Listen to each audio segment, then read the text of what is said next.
Hello guys, I'm back. You know, if you don't have some serious brain damage, you know that practically all social media platforms are some kind of nest for all types of clout chasers. And one thing they all have in common is lack of some healthy balance. On one side we have people who literally eat grass and drink spring water, thinking that this will make them live for 200 years. On the other side we have the well-known troglodytes whose life motto is literally SS.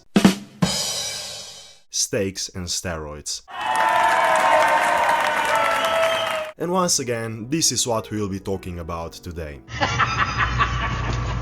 To start this video, I kindly ask you to close your eyes and try to imagine what a stereotypical young meathead gym bro who is on the lower end of the IQ scale looks like. Okay, I'll wait 3 seconds.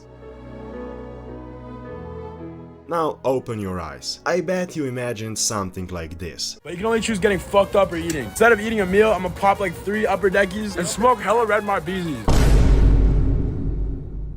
So allow me to introduce you to Mr. TRVN. To put it short, this guy's content consists of 4 things: promoting steroids, recreational drugs, alcohol and gambling. So needless to say, his follower base consists of teenagers who are actually dumb enough to follow his advice. Kid has low testosterone and you decide as a parent to not give him 500 milligrams of test a week, you're literally fucked. I mean, look at Chris from Mr. Beast. Do you really want that to happen? So is the side effect of having low testosterone now touching minors or something? Bruh. And also him becoming this trans whatever has more to do with other reasons than just having low testosterone. I won't dive into this because it will only get this channel in trouble, to say the least, but the takeaway here is that just having low testosterone won't make you trans. With that out of the way, let's go back a few seconds to when he was talking about kids having low testosterone and saying that's why you should give them 500 milligrams of testosterone a week. Which is hands down one of the most brain dead and straight up retarded sentences I've heard in my life. Now pick up your ears, Logan, because what I'm about to explain to you is very important and you should definitely remember it. Young boys having low testosterone nowadays is a product of significant lifestyle changes over the decades. For example, if we compare teenagers from the 60s to today's teenagers, we see that the latter have on average lower testosterone levels. This is because today's teenagers are 5 times less physically active, consume highly processed food and as a result also have excessive body weight. All of this unfortunately has a very negative impact on testosterone levels. So if you or your child falls into this category, the first thing you absolutely must do is change your lifestyle. Increasing physical activity, cleaning up your diet and getting 8 hours of sleep should be the foundation without which you shouldn't even consider any kind of TRT. And also 500 milligrams of testosterone a week for a teenager with apparently low testosterone levels is a pretty fucking high dose, brother. I mean, this is literally your bloodline you're talking about. Do you really want your fucking kid to be hormone deficient? Fuck no. Besides, bro, they'd be giving kids like growth hormone anyway. Can you please stop shaking your camera like some kind of coked out maniac? You're making me dizzy, man, seriously. That being said, nobody is giving kids growth hormones just like that, man. At least not to the healthy ones. Half a gram of test, what's the difference? What's the difference? 500 milligrams of testosterone for a kid is a high enough dosage to completely mess up his hormone levels and shut down his natural testosterone production at a very early age. So please stop talking about things that could potentially harm kids and teenagers who are basically your audience. Up you fucking degenerates. So today is day 1 of the bender, July 3rd. Flight in 30 minutes.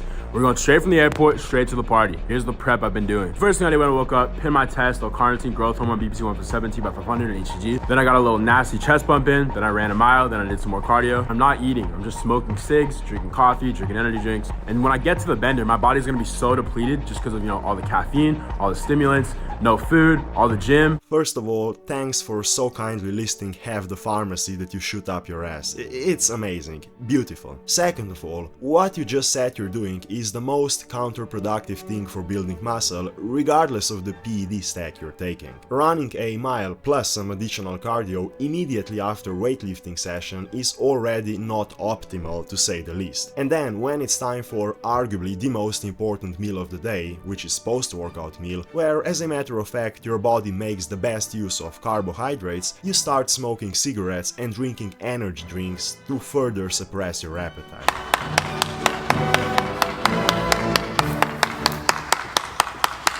The alcohol is gonna hit me like a fucking sponge. And boy, I'm ready for it.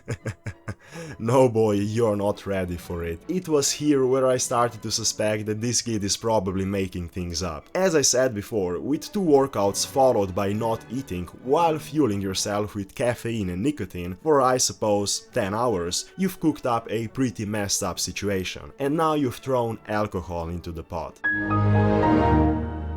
Now, I've had my fair share of liquor adventures, I'm a Slav for fuck's sake, and I can tell you something. No matter what tolerance you have for funny drinks, doing what he just described, especially if you're an athlete, will fuck you up to the extent that you will regret every decision you made that day. There won't be funny memories like, oh, we got so wasted yesterday, it was amazing, blah blah blah. No.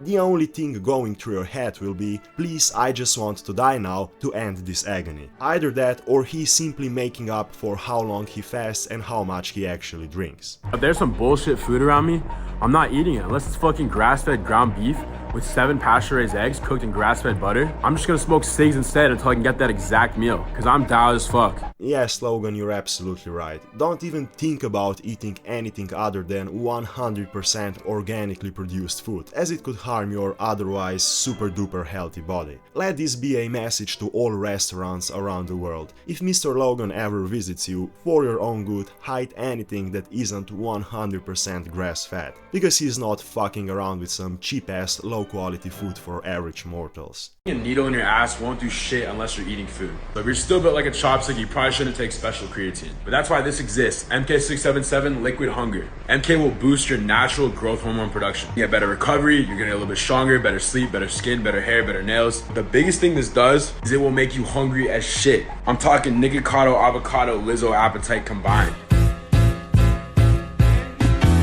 And it can very much worsen your insulin sensitivity and, in the worst cases, make you pre-diabetic or even diabetic. It also makes you extremely bloated, and extra fluid retention and consequently rapid weight gain could negatively impact your blood pressure and your heart health. Not to mention how completely unnecessary this force-feeding or dirty bulking actually is, which will only ruin your health. No matter how bad your appetite is, you can always consume enough calories for muscle growth with more calorie-dense foods. I mean, seriously, if you have trouble eating enough calories, there are more videos on this topic than kids in my basement. Side effects are usually none. However, there is a rare chance your blood glucose levels will go up, so buy a glucose monitor on Amazon, check it 2 to 3 times a week, make sure it's in the range of 70 to 90. Yeah, like I said, isn't that alone a serious enough side effect? You should be good. 10 to 20 milligrams a day for... You should be good. You should be good. You know, that sentence perfectly describes you and your care for your own health and the health of the lobotomized 14-year-olds who follow you. It should be good. And seriously, man, please stop constantly fucking swinging like you're sitting on a rocking chair. I've seen too many horror movies, so I'm just waiting for a fucking jump scare. Fat fuck, so if you're feeling chunky, this is what you need to do. Yesterday I woke up, popped an Adderall, and ate nothing the whole day. Then as dinner time came, I smacked a nice little 16-ounce ribeye. Then I got hammered and I woke up 5 pounds lighter. All these fucking fitness coach gurus are not gonna tell you this shit. Fall for fitness tips. And I thought my grandfather was extreme for starting the day with 2 shots of rakia. Well, I guess not. Now, I really don't want to repeat myself when it comes to not eating all day and then getting hammered. And you gotta love how he sells his advice like it's some kind of long-forgotten ancient secret. If you want to lose weight, don't eat and take drugs. Bruh. Look, ladies and gentlemen, whenever somebody on social media says this is something nobody will tell you, it's probably bullshit. And this guy is a very obvious example. In fact, it's so obvious that I even thought a few times that this guy is just a troll. Anyway, whether he's joking or not, there will always be a good number of his teenage followers who will think, hell yeah, that's so cool, let's do this. So yeah, it looks like natural selection will be quite busy over the next few years. I will end this video here. As always, liking and sharing would really raise my dopamine, and see you soon.